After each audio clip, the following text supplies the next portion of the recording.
to welcome you all to the Colville Manor, my mother's new home, and to ask you to join us in helping to celebrate her 99th birthday.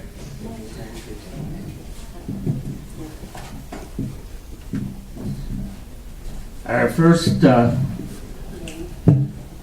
skit today is going to be Mom's Life, and it's narrated by Elaine and acted by all of Mom's children.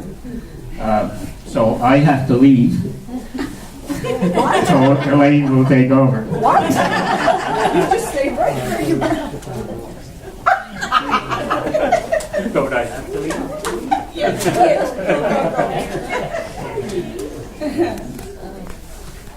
Okay. I think this thing makes a little bit of noise in his. Okay.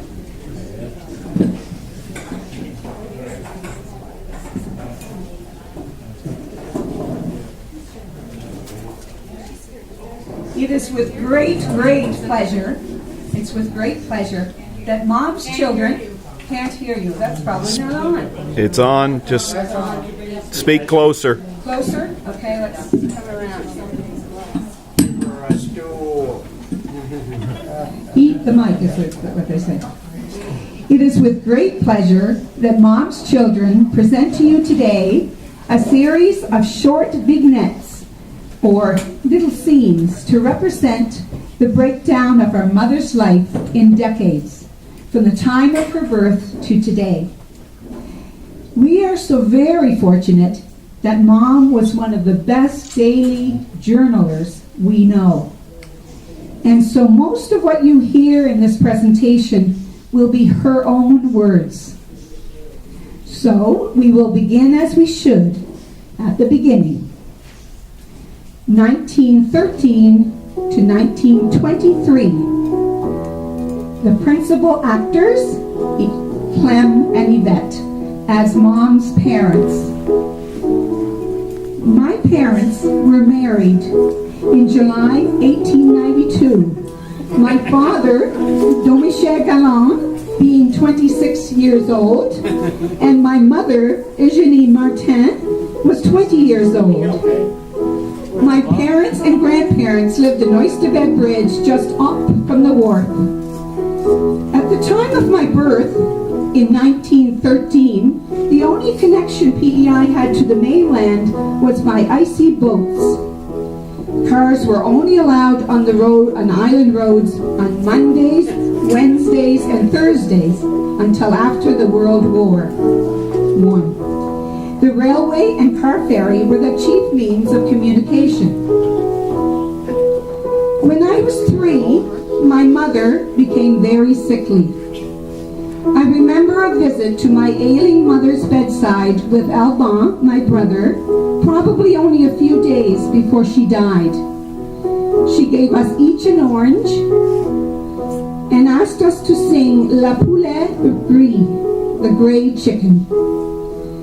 By all accounts, my mother was a wonderful woman and left a great legacy behind her. Her years of complete dedication took away her health and her life. It will be quite a homecoming for me when I get to see her again in heaven.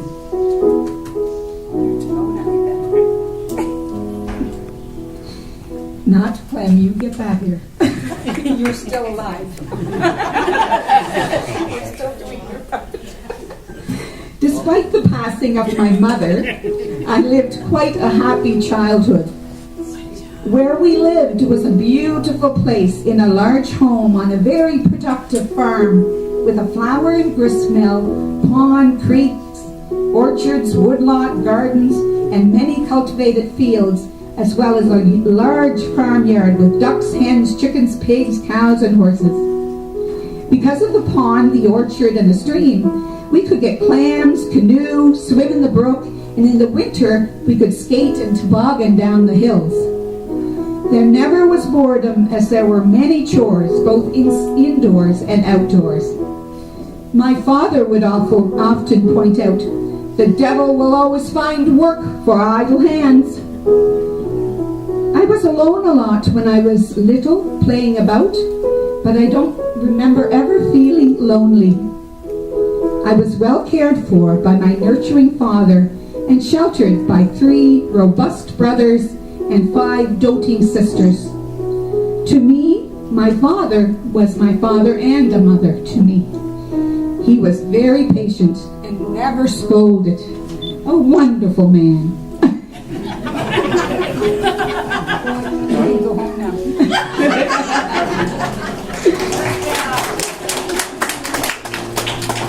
1923 to 1933. Principal actors Elaine and Al. I saw now. Around the farmyard, I used to taste a fresh.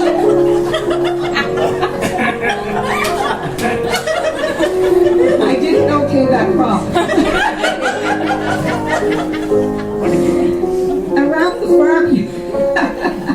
Around the farmyard, I had the taste of fresh, warm milk just from the cows, had my hand licked by a young calf, played outside until dark in the front yard, sat on the wooden bench between my 2 brothers at the table, experienced mysteries in the dark closets, and had punctual evening prayers. My father welcomed any permissible fun time and would often join us when he found time in ball games, in card games, in coasting, in singing, and any music. I boarded at the convent for my years of schooling. The 24th of May holiday, we went 2 by 2 for a summer walk. The older girls were the first to leave, followed by the younger ones, followed by the 2 nuns. We went in the direction of Oysterbed Ridge and stopped at a beautiful grassy area to rest and have our lunch. My cousin, Millie, and I decided to walk a bit further over the crest of the hill so that we could see Oysterbed, as we hadn't been home since Christmas and we were very lonely. Before we saw it, we heard the putt-putt of a vehicle coming along the road. And the driver of the truck stopped when he saw these 2 young girls on the side of the road. And we jumped in with them. Foolishly, I guess.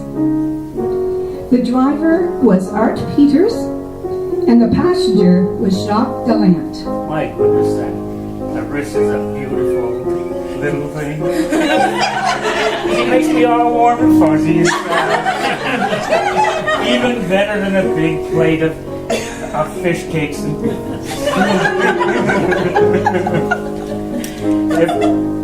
If that Mother Superior thinks she's going to get her, no way. She's mine. It's not part of the script. Part of my script.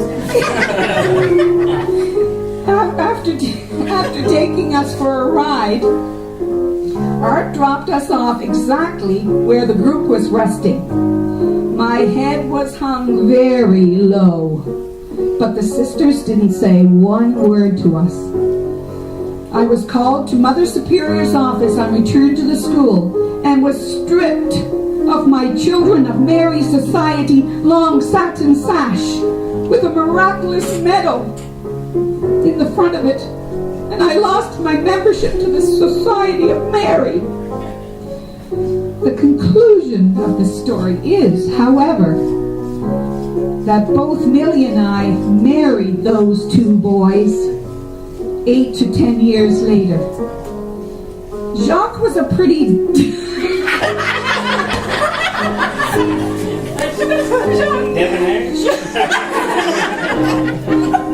Jacques was a pretty dapper fellow. He never had a hair at a place. These are Mom's words. My heart used to go pitter-patter any time I saw him. This is not a good picture of my father.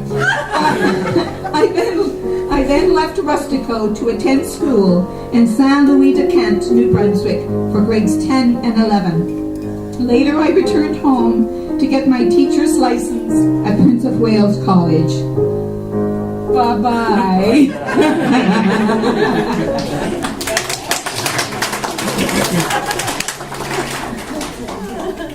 The decade 1933 to 44. Jacques and I courted for a few years, and I guess we thought that our love was greater than the world had ever known or would ever know. Jacques was following his trade as a fisherman, and I was a little country school marm. After prayerful discerning of my future with Jacques, I excitedly and determinedly entered a married life with him.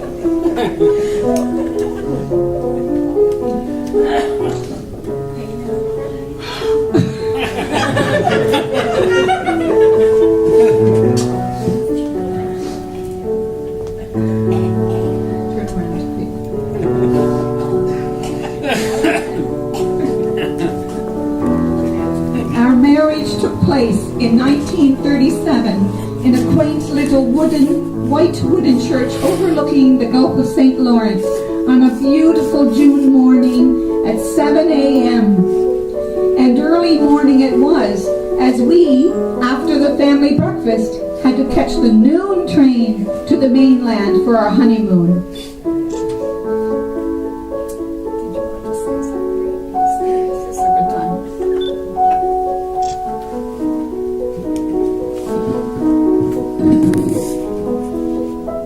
Clarisse, as you pondered whether you should marry me, I know you had concerns. And I know that you took it to the Lord and He told you that I was the one that you should marry. I have no idea where our future is going. I have no idea how many children we'll have. But I can promise you that I will look after every one of them to the best of my ability. And that through the years I will wear out my life to do whatever it takes to look after my family. I also know that you'll find me on my knees in prayer sometimes when the times get difficult. And I want you to know that I love you and I'll be there for you all my days. And Jacques, I promise that I will bless you with all the children that you desire.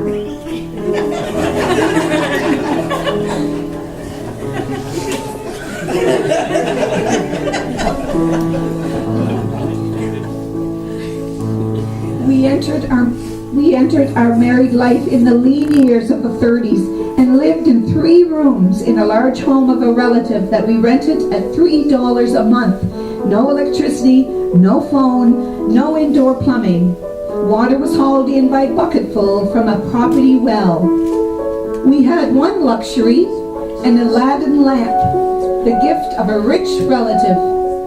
We had no car payment, no mortgage, so the $29 a month salary from the local cannery at the end of the lobster fishery was quite adequate. Year after year, a new life was added to the family. No thought was given to the added burden each child was bringing. Divine providence was expected to see us through. Each winter, Dad, never to forgo an opportunity for employment, would have to leave our nest and go find work in the lumber woods, in Halifax, in Pictou shipyards, at the Divert military base. Nevertheless, there were many happy times. A little visitor from the city remarked to her mother as they were returning home after an extended visit at our home, saying, "They have a party every night."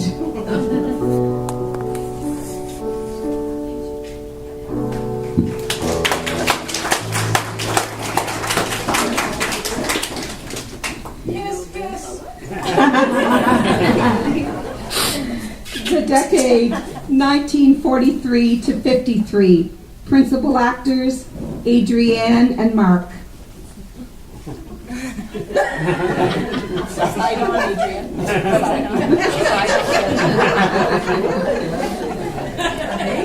A baby. Heaven blessed us with baby after baby, each one loved and cherished as a special gift, 14 in all. On Thanksgiving Day each year during this decade, we offered up prayers. In 1943, with such a large young family of Romeo, Clem, Yvette, Henri, and Claire, we are grateful that Dad does not have to go to war, but are so thankful for the young men that put themselves in harm's way to stop the senseless persecution of the Jews. In 1944, our family continues to grow, and we are so thankful for the addition of Ronald. In 1945, we are so grateful for the addition of Mark to the family and the end of the war, and we look forward to the return of our soldiers. Lobster fishery was always the mainstay of the family, and in this year, the family income was enhanced to the point that a new house was built to alleviate the crowding out of the expanding family in our small home. The lobster catch that year was 21,760 pounds. So even if the price was only 22 cents a pound, it was still quite profitable for the 40s. Then in 1946, we are so thankful for the birth of Richard and the return of our many friends from the ravages of war. In 1947, we are so lucky for the birth of Anita, followed by the birth of Carmela in 48. Whoops, I lost a page there.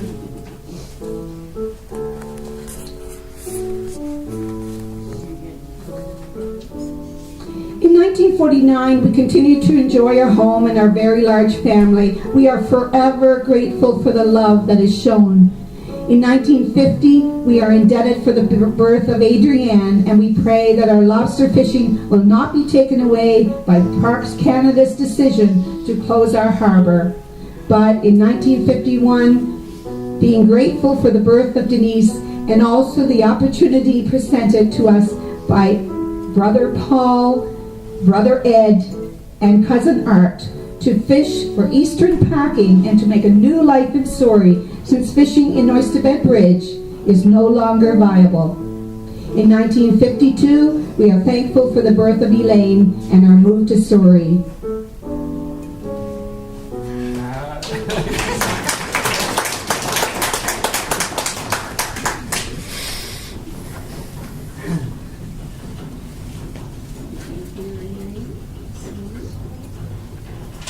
Did you hear her reading all that nice stuff? 1953 to 1963, principal actors Carmela and Ronald. Souris was a new adventure. And here they come.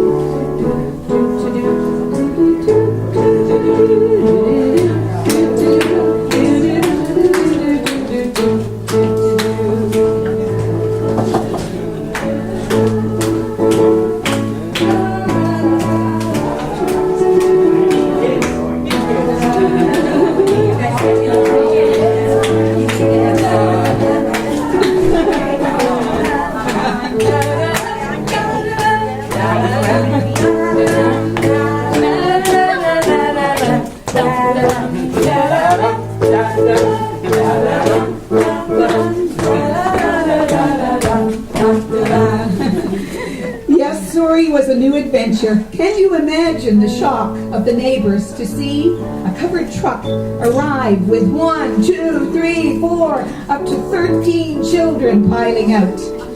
Some thought an orphanage had arrived. We had so many new delights: the beach, the river, many new friends from large families in our new community. Dragger fishing allowed us to feed our very large family. Our 14th child, Albert, was our only Souris born. And what excitement to welcome him after 5 girls in a row. When we bought our home there, we said we would live in it for 6 months and then find something else. It was quite an old home. 10 years later, I became an active member of the first cooperative housing project on Prince Edward Island. 10 homes were built in Souris, as well as one for our ever-expanding family. I demanded that we be able to build on our existing property because we loved it so much. We paid $700 for that old house we moved to in Souris, and 10 times that for the new one. The years passed, and the older ones of the family left home. Always so painful for a close-knit family. But oh, the joys of the homecomings. How Jacques would sit and scan the highway for hours, waiting for that long-awaited vehicle, while I paced throughout the house.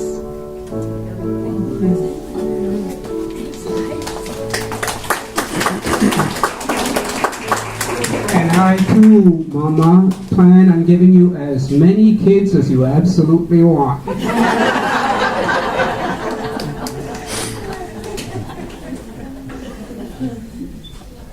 The decade 1963 to 1973, principal actors Anita and Clem. Don't get confused that you've seen Clem already. He's playing 2 parts.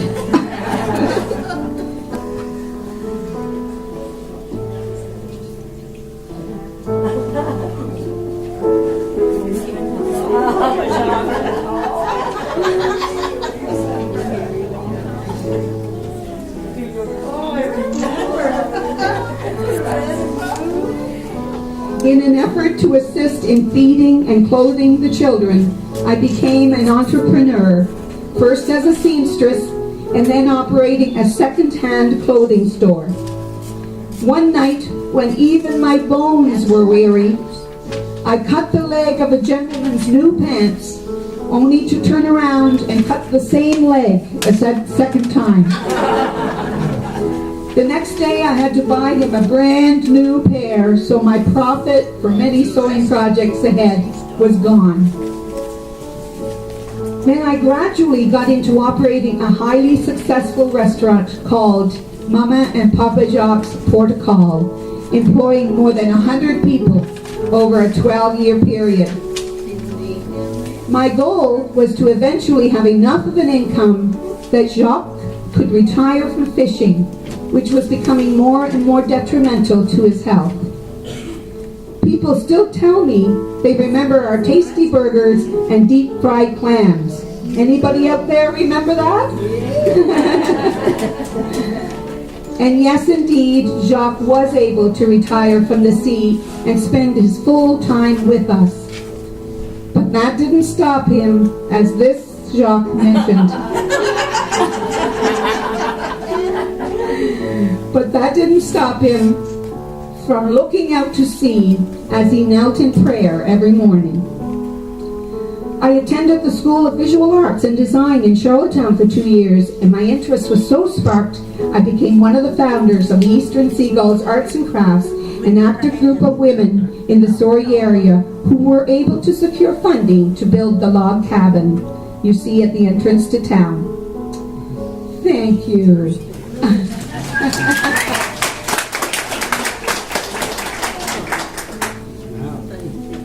1973 to 1983, principal actors Claire and Romeo.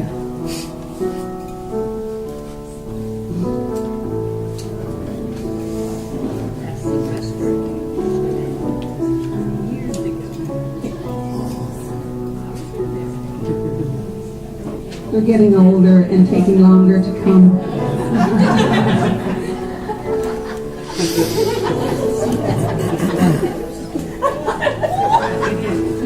Oh, the cigarette's still.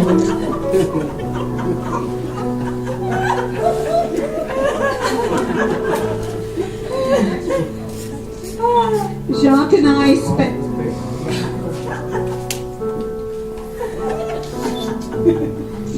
I spent a few happy and relaxed years after selling the restaurant, enjoying one another, our community, and our families.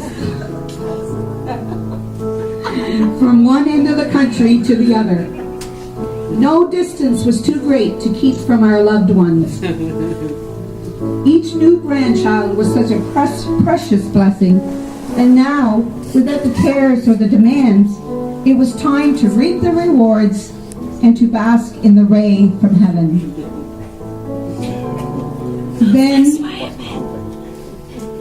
Then, one memorable day, Jacques was taken away from me, quietly, in the night.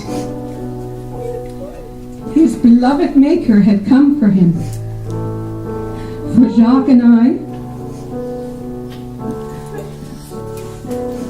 Jacques and I, every breath we took for each other for 39 precious years. After Jacques' passing, my family and friends and the realization that I would someday be united with him again helped me to move along.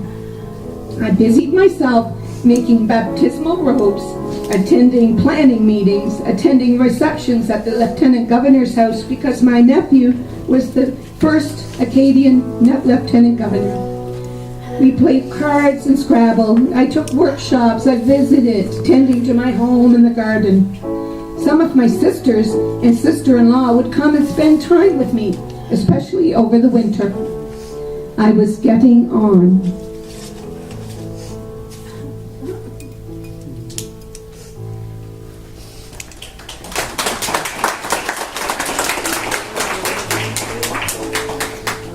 In 1983 to 1993, principal actress Anne Marie.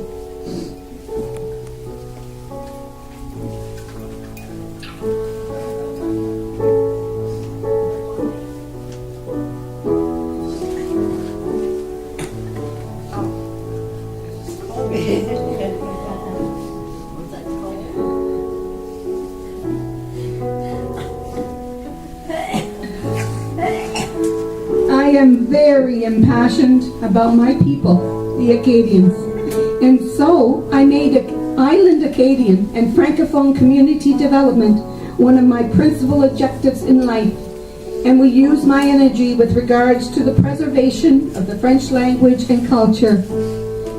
I have been a member of La Société Saint-Dominicaine since my early adult life, and cherished writing numerous articles for La Voix Acadienne, PEI's weekly French newspaper. For 20 years, I was the voice of the East, being interviewed by CBC Radio-Canada on various topics concerning the Acadian people. I felt so fortunate and honored to receive l'Ordre du Mérite Acadien in the year 2000 for contributing in a special way to the development of the Acadian and Francophone community. I was also an active member of the Silver Threads Club for 30 years and acted as its president from 84 to 86. I loved acquiring grants from the government for various projects.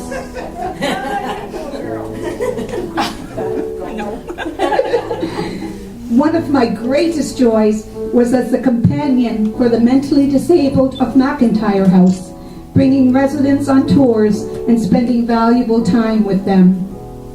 Travel, visits with children and siblings, and projects became the new life for me.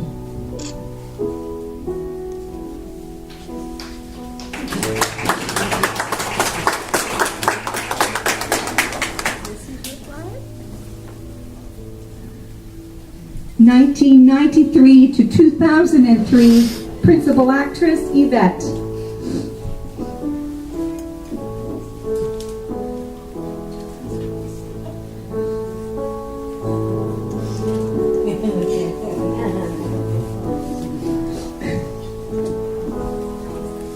On Friday, the 4th of December, 1998, I moved into my little granny suite in Souris, next to the homestead.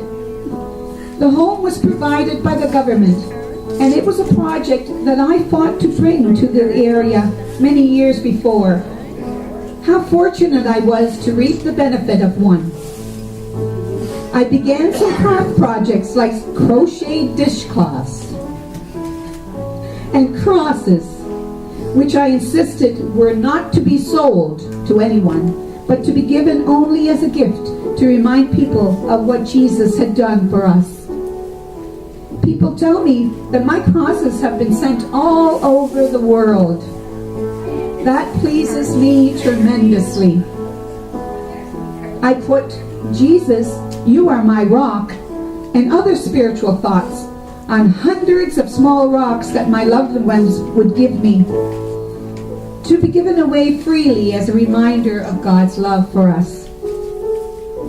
I am so comfortable in my little home, so near to many of those who love me and want to do all to support me. How blessed I am.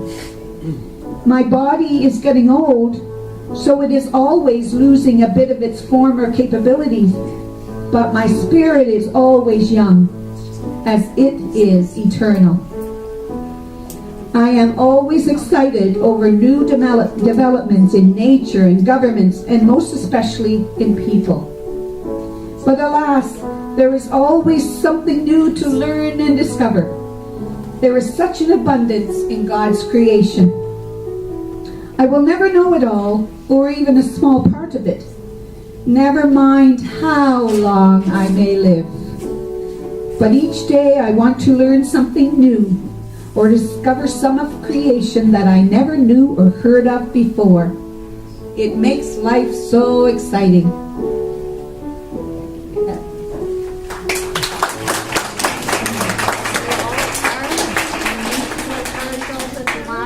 Big whist.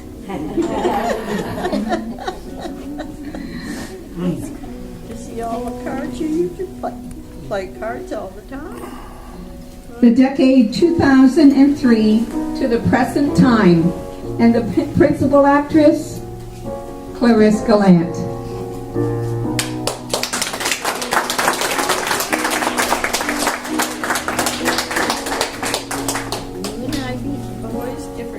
I am really devoted to my faith and committed to my church.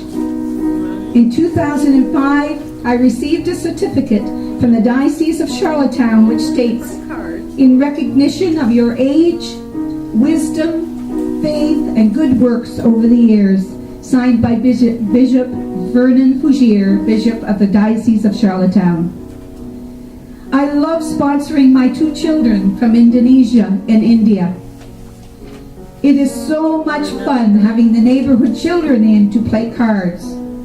We ante up each night, and the money is always given to a needy family. Although my Jacques is deceased 36 years now, my love for him knows no boundaries of earth and heaven. None. Even as I am old, I am still learning, still discovering. Creation is so vast, so diversified, that 100 years would only be sufficient to barely touch the surface of its knowledge. Each day I can feel or see something new to me, even in my little world. God is so immense, His power so great, His surprises so enthralling on this earth. One cannot imagine what a discovery heaven will be before us. Amen. And in closing, I would just like to say that Mom's presence on this earth has left many, many, many of God's footsteps behind. And we thank her for each and every one of them. Hip, hip, hooray!